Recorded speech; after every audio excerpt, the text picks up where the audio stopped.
How's it going, everybody? Welcome to the Smartest Guys in Marketing podcast. Here with your hosts, Chris Evans and Taylor Welch.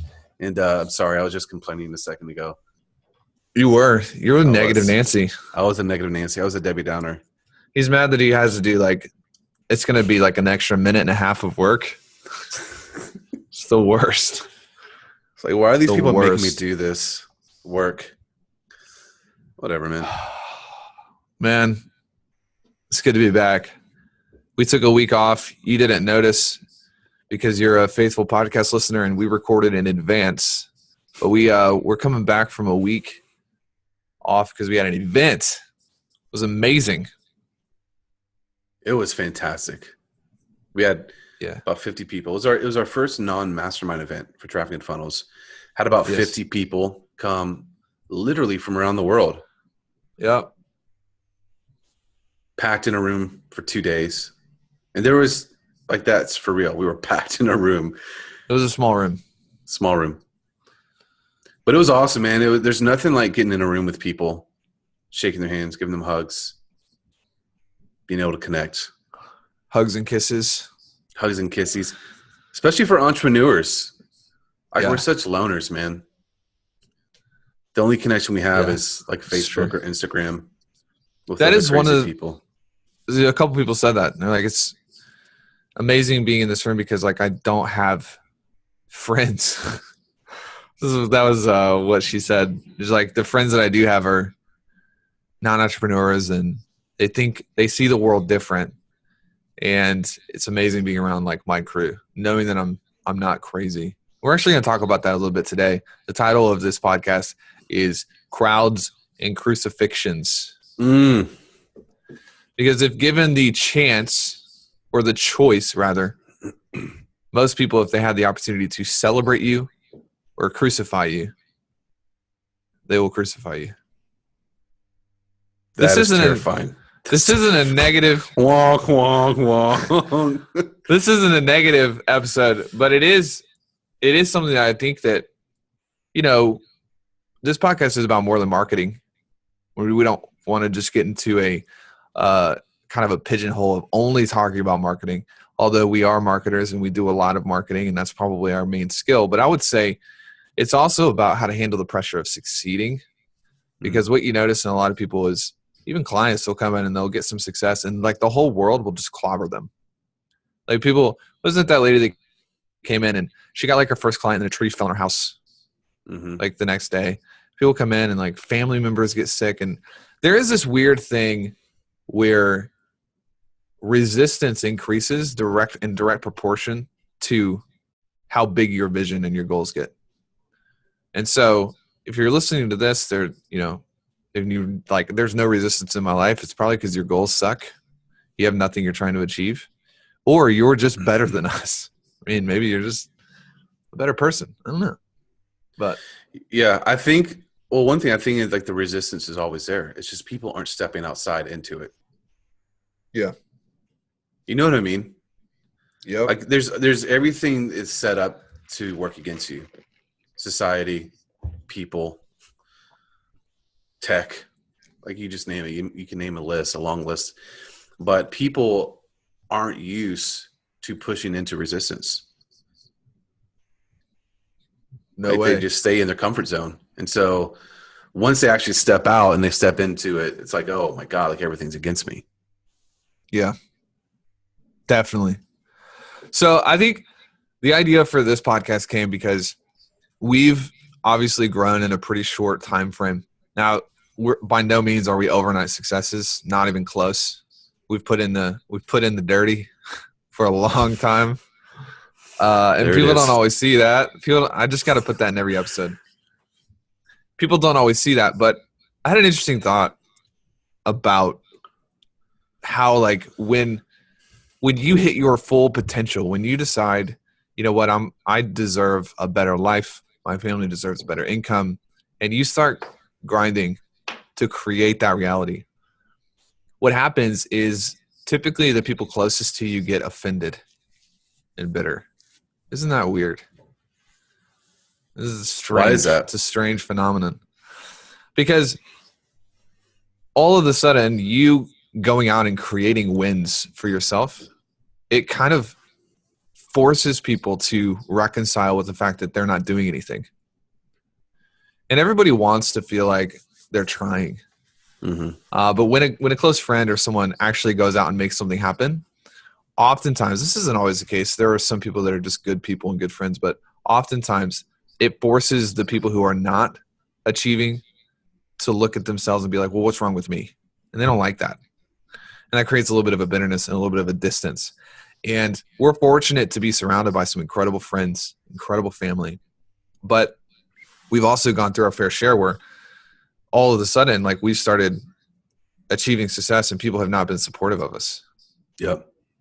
And I don't know if you want to talk about this, lead the way, about like what happens when your problems start getting higher class and you lose that rapport with people, you know, and you don't have anything in common with them anymore, and how that feels and how you have to get over that. Yeah, we can definitely talk about that. And I think, you know, this comes where in a day and age where growing up, people get a trophy just for participating. So stupid. You don't have to win. You just put on the uniform and you feel good about yourself. And so we have this society where, you know, people don't have to win. Right. And so I think that's part of it. But yeah, when you get into this place where like you have to win, that's if you don't win, then you stay broke, you stay depressed, you stay in a place of stress, right? You stay in a house that you hate, you stay in a car that you hate, right? You have those kind of like day-to-day problems that everybody else in society deals with. But when you decide to become a winner and you know, do things that other people aren't doing, that requires bigger problems. Like, we don't have struggles paying our mortgage anymore, right? We don't have struggles paying our car payments anymore. The problems that we have are at such an elevated level that people that we used to talk about at the water cooler about those problems, it's like a total different universe. Bro, okay, go ahead. This freaking starts in school, man. Like, I remember being in school and being like, man, I bombed that test. And everyone's like, yeah, me too. It's like, oh, we're best friends because we're all stupid together. We're all losers. You know? Yeah. And it's like, dude, man, for real, like, it starts so young and then you get older. And just the other day, like, I was making fun of one of my friends who's like a good friend. And he was like, I was talking to him about like what I've learned about something, and he's like making fun of me. And I was like, oh yeah, I forgot. It's not cool to be smart. And we just kind of laughed, but it's legit. It's like, yeah, you know, it's almost easier for me to pretend to be stupid so I can fit in. Right. You know, and because like you just lose you lose common ground with people, because the things that they struggle with are not the things that I struggle with, and the things that I struggle with, they can't comprehend. Yeah. And so we've seen people get successful, and then subconsciously they run themselves right back down so that they can get back into that comfortable place of common ground with people. And you got to quickly find new people who experience the same struggles that you do and start connecting with those people. That way you can fill the void. Yeah. Yeah. You need a new group to belong to. If not, unless you are just a bulletproof person, which it's very rare, everybody's going to have their moments of weakness, you know, to where they are. It doesn't, like, success today does not beget success next month and the month after that, month after that. Like, it's something that you're continually going to be struggling with, because there's going to continually be new problems that you're going to deal with, you're going to face, and you're going to fight that desire to belong with people and to associate with people and have that connection.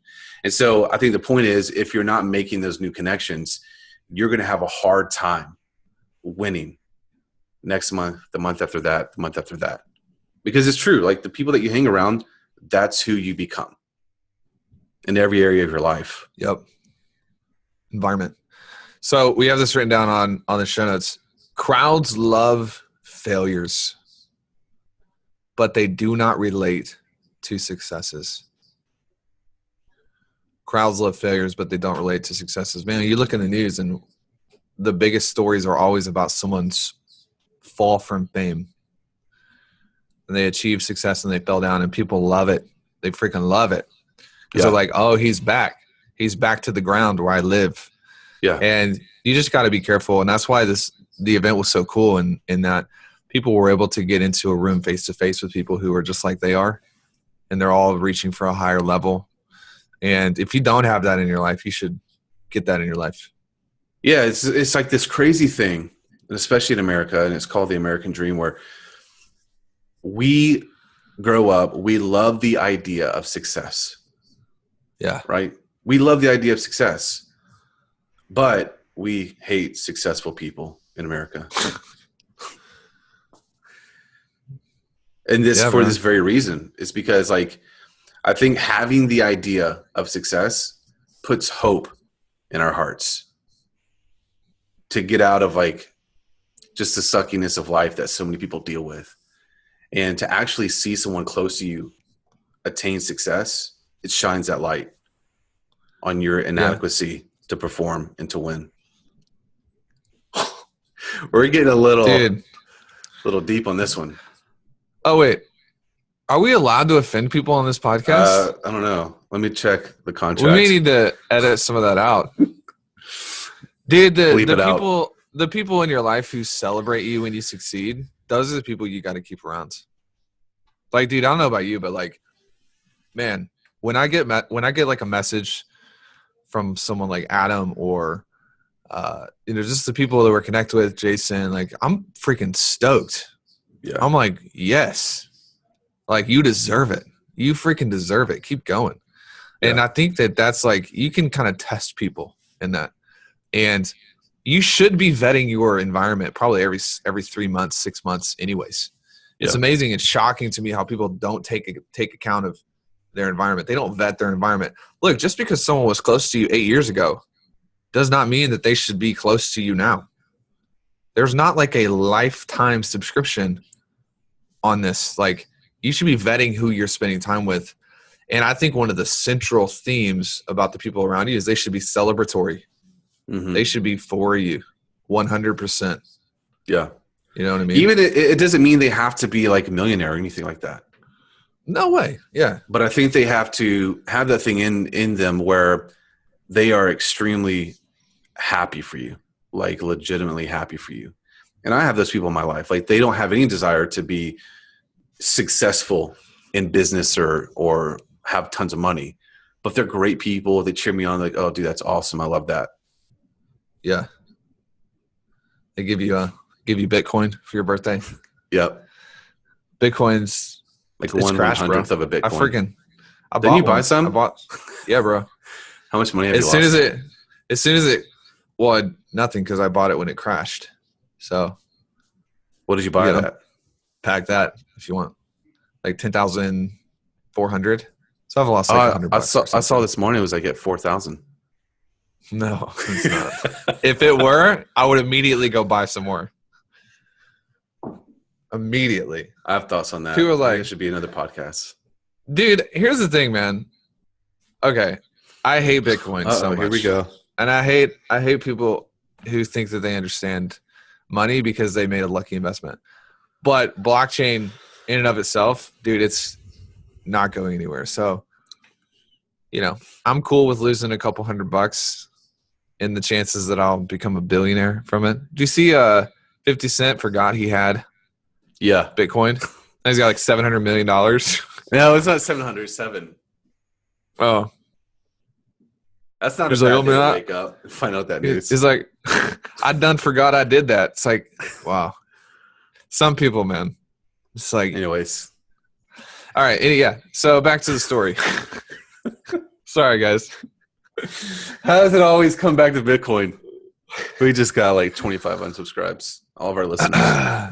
All right. So moral of the story here is it's okay, first of all, you're going to feel that rub. When you start getting successful, you're going to feel a little uncomfortable because you don't have anything in common with people anymore.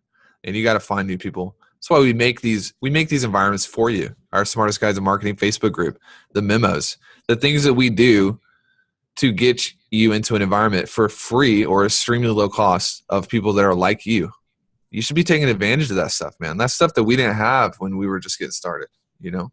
Yep. Yep. Any other points before you close? That's it. Listen to this again. Don't be crucified. All right. Free gift, trafficandfunnels.com/GIFT. Check that out. You're welcome. In case you didn't know. The memos, cool. You seem a little down today, bro. You okay? No, I'm just distracted. Oh, okay. All right. Well, see you guys.